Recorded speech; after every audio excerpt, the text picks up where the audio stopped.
Good morning, Mrs. Silver, Mr. Hoppy said.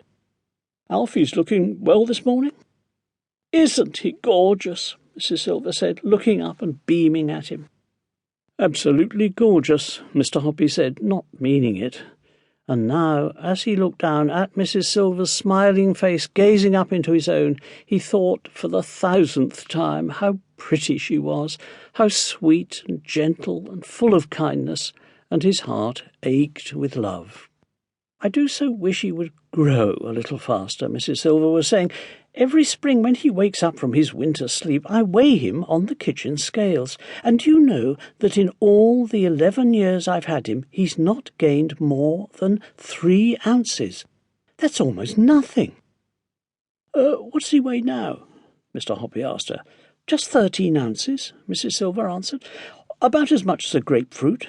Yes, well, tortoises are very slow growers, Mr. Hoppy said solemnly, but they can live for 100 years.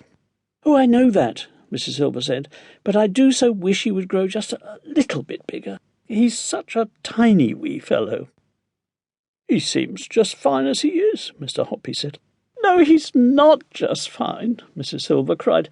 Try to think how miserable it must make him feel to be so titchy. Everyone wants to grow up. You really would love him to grow bigger, wouldn't you? Mr. Hoppy said, and even as he said it, his mind suddenly went click, and an amazing idea came rushing into his head. Of course I would, Mrs. Silver cried. I'd give anything to make it happen. Why, I've seen pictures of giant tortoises that are so huge people can ride on their backs. If Alfie were to see those, he'd turn green with envy. Mr. Hoppy's mind was spinning like a flywheel. Here, surely, was his big chance. Grab it, he told himself. Grab it quick.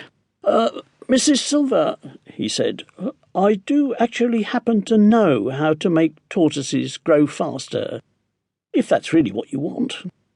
You do? She cried. Oh, please tell me. Am I feeding him the wrong things? I worked in North Africa once, Mr. Hoppy said. That's where all these tortoises in England come from, and a Bedouin tribesman told me the secret. Tell me, cried Mrs. Silver. I beg you to tell me, Mr. Hoppy. I'll be your slave for life. When he heard the words, your slave for life, a little shiver of excitement swept through Mr. Hoppy. Wait there, he said. I'll have to go in and write something down for you.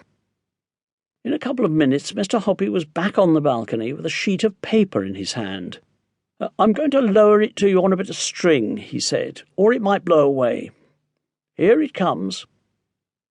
Mrs. Silver caught the paper and held it up in front of her. This is what she read. Esio Trot, Teg regib, Emoch no, Esio Trot. Wog poo, fup poo, toos poo, gnurps.